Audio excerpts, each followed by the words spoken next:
रोज नहाना साबुन लगाना हाथ वो धोना गे, ए सोना हाथ वो धोना गे, ए सोना बच के रहना झारखंड में भी ये लोग कोरोना गे, ए सोना बच के रहना झारखंड में भी ये लोग कोरोना गे। रोज नहाना साबुन लगाना हाथ वो धोना गे, ए सोना हाथ वो धोना गे,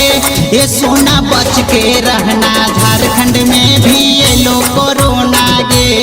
ए सोना बच के रहना झारखंड में भी ये लोग